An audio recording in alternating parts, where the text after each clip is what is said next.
ಕೆಲವೊಮ್ಮೆ ದಂಟು ಸೊಪ್ಪುಗಳನ್ನು ಬಟ್ಟೆ ಒಗೆಯೋ ಜಾಗದಲ್ಲಿ ಅಥವಾ ನೀರು ಬೀಳುವ ಜಾಗದಲ್ಲಿ ಹಾಕಿದ್ರೆ ಈ ರೀತಿಯಾಗಿ ದೊಡ್ಡನಾಗಿ ಬೆಳೆದಿರ್ತವೆ. ನೋಡಿ, ಈ ರೀತಿ ದಪ್ಪನಾಗಿ ಬೆಳೆದಿರುವಂಥ ಕೆಂಪು ದಂಟು ಸೊಪ್ಪನ್ನು ಅಮ್ಮ ಈ ರೀತಿ ಮುರಿದು ಕೊಟ್ಟರು. ಅಂದರೆ ಊರಿಗೆ ಹೋದಾಗ ತೊಗೊಂಬಂದಿರೋದು ಇದೆಲ್ಲ. ಅದರಿಂದ ಯಾವ ರೀತಿ ಕಟ್ ಮಾಡಿ ಇದನ್ನು ಸಾಂಬಾರು ಮಾಡಬೇಕು, ರುಚಿಯಾಗಿ ಬರುತ್ತೆ ಅಂತ ಹೇಳ್ಕೊಡ್ತಿದ್ದಾರೆ ನೋಡಿ. ಈ ರೀತಿ ಮೇಲ್ಗಡೆ ಭಾಗ ಏನು ಪಿಂಕ್ ಕಲರ್ ಕಾಣಿಸ್ತಿದೆಯಲ್ಲ, ಗುಲಾಬಿ ಕಲರ್, ಈ ರೀತಿ ಪೂರ್ತಿಯಾಗಿ ತೆಗೆದು ಒಳಗೆ ಈಗ ಬಿಳಿ ಕಲರ್ ಕಾಣ್ತಿದೆಯಲ್ಲ ಅಷ್ಟು ಬಿಟ್ಟು ಬಾಕಿ ಎಲ್ಲ ತೆಗೆದುಬಿಡಬೇಕು. ನೋಡಿ, ಈ ರೀತಿ ನಾನು ಇದನ್ನು ಜೋಡಿಸ್ಕೊಂಡು ಬಂದಿದ್ದೀನಿ.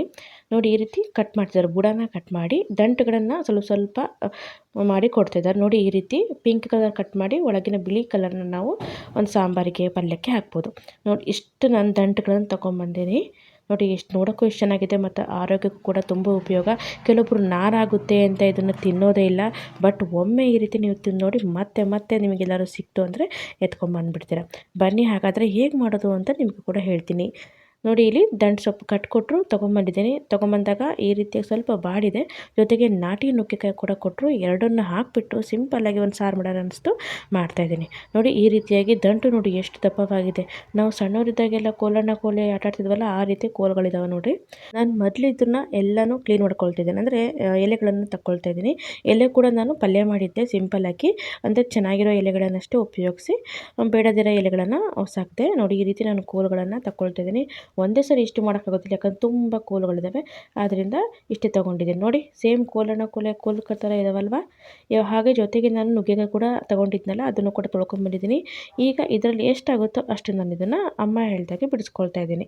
ನೋಡಿ, ನಾನು ಸ್ವಲ್ಪ ಸ್ವಲ್ಪ ಕಟ್ ಮಾಡ್ಕೊಳ್ತೀನಿ. ನುಗ್ಗೆಕಾಯಿ ಒಂದು ಹೀಗೆ ಕಟ್ ಮಾಡ್ತೀವಿ, ಅದೇ ರೀತಿಯಾಗಿ ಇಲ್ಲಿ ಕಟ್ ಮಾಡಿಕೊಂಡೆ. ನಂತರದಲ್ಲಿ ಮೇಲ್ಗಡೆ ಇರುವ ಪಿಂಕ್ ಭಾಗನ ತೆಗೆದುಬಿಟ್ಟು ಇಲ್ಲಿ ವೈಟ್ ಭಾಗ ಅಂದರೆ ಬಿಳಿ ಕಲರ್ ಭಾಗ ಅಷ್ಟೇ ನಾನು ಇಟ್ಕೊಂಡೆ. ನೋಡಿ, ಈ ರೀತಿಯಾಗಿ ಎಲ್ಲನೂ ಕಟ್ ಮಾಡ್ಕೊಂಡಿದ್ದೀನಿ. ಜೊತೆಗೆ ನುಗ್ಗೆಕಾಯಿ ಕೂಡ ಕಟ್ ಮಾಡ್ಕೊಂಡಿದ್ದೀನಿ. ಇದನ್ನು ಈಗ ಬೇಯಿಸೋಣ. ನಂತರದಲ್ಲಿ ಒಂದು ಕುಕ್ಕರ್ ತೊಗೊಂಡಿದ್ದೀನಿ. ಕುಕ್ಕರಿಗೆ ಕಟ್ ಮಾಡಿರುವಂಥ ದಂಟು ಮತ್ತು ನುಗ್ಗೆಕಾಯಿನ ಹಾಕಿಬಿಟ್ಟಿದ್ದೀನಿ. ಜೊತೆಗೆ ಸ್ವಲ್ಪ ಉಪ್ಪು, ಸ್ವಲ್ಪ ನೀರನ್ನು ಹಾಕಿಬಿಟ್ಟು ಇದನ್ನು ಒಂದೇ ಒಂದು ವಿಸಲ್ ನಾವು ಕುಗ್ಸೋಣ. ಯಾಕಂದರೆ ಬೇಗ ಬೆಂದೋಗ್ಬಿಡುತ್ತೆ. ಅದರಿಂದ ಒಂದೇ ವಿಸಲ್ ಸಾಕು. ನೀವು ಓಪನ್ನಾಗಿ ಕುದಿಸ್ತೀರಾ ಅಂದರೂ ಓಕೆ. ನೋಡಿ, ಎಷ್ಟು ಚೆನ್ನಾಗಿ ಬೆಂದಿದೆ. ಮುರಿದು ಕೂಡ ತೋರಿಸ್ತೀನಿ. ನಮಗೆ ಅನ್ಸೋದೇ ಇಲ್ಲ ನಾವು ದಂಟನ್ನು ತಿಂತಿದ್ದೀವಿ ಅನ್ನೋ, ಏನೋ ಒಂದು ನುಗ್ಗೆಕಾಯಿನ ತಿಂತಿದ್ದೀವಿ ಅಂತ ಅನಿಸುತ್ತೆ. ನುಗ್ಗೆಕಾಯಿ ಆದರೂ ಮೇಲ್ಗಡೆ ಸಿಪ್ಪೆ ಇರುತ್ತೆ. ಇದು ಸಿಪ್ಪೆ ಏನೂ ಇಲ್ಲ, ಗುಣಮ್ ಅಂತ ನುಂಗ್ಬೋದು, ಎಷ್ಟು ಚೆನ್ನಾಗಿರುತ್ತೆ.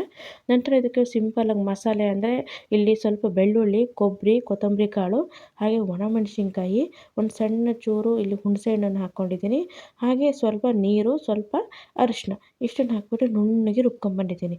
ರುಬ್ಬಾದ್ಮೇಲೆ ನಾವು ಏನು ಬೇಯಿಸಿದ್ವಲ್ಲ ದಂಟು ಮತ್ತು ನುಗ್ಗೆಕಾಯಿಗೆ, ಅದಕ್ಕೆ ಇದನ್ನು ಮಸಾಲೆನ ಹಾಕಿಬಿಟ್ಟು ಮಿಕ್ಸ್ ಮಾಡ್ಕೊಳ್ಳಿ. ಬೇಕಾದರೆ ಸ್ವಲ್ಪ ನೀರನ್ನು ಹಾಕಿ, ತುಂಬ ತೆಳ್ಳಗೆ ಮಾಡೋಕ್ಕೆ ಹೋಗ್ಬೇಡಿ, ಸ್ವಲ್ಪ ಗಟ್ಟಿ ಇದ್ದರೆ ಚೆನ್ನಾಗಿರುತ್ತೆ.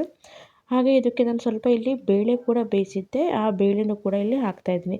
ಸ್ಮ್ಯಾಶ್ ಮಾಡಿ ಕೂಡ ಹಾಕ್ಬೋದು, ಈ ರೀತಿ ಕೂಡ ಹಾಕ್ಬೋದು. ಬೇಳೆನೂ ಕೂಡ ಹಾಕಿದ್ದೀನಿ. ಬೇಳೆ ಬೇಯಿಸುವಾಗ ಸ್ವಲ್ಪ ಅಲ್ಲಿ ಉಪ್ಪನ್ನು ಹಾಕಿದ್ದೆ, ಆದ್ದರಿಂದ ನಂತರದಲ್ಲಿ ಉಪ್ಪನ್ನ ನೀವು ಹಾಕ್ತೀರಾ ಅಂತ ನೋಡಿಬಿಟ್ಟು ಉಪ್ಪನ್ನ ಹಾಕ್ಕೊಳ್ಳಿ. ಸಿಂಪಲ್ಲು, ತುಂಬಾ ಚೆನ್ನಾಗಿರುತ್ತೆ ಮತ್ತು ತುಂಬ ಹೆಲ್ದಿ ಕೂಡ. ನೋಡಿ, ಈಗ ಮಿಕ್ಸ್ ಮಾಡ್ಕೊಂಡಿದ್ದೀನಿ. ಇವಾಗ ನಾನು ಸ್ವಲ್ಪ ಉಪ್ಪು ಕಡಿಮೆ ಅನ್ನಿಸ್ತಾ ಇದ್ರಿಂದ ಉಪ್ಪನ್ನು ಹಾಕಿದ್ದೀನಿ.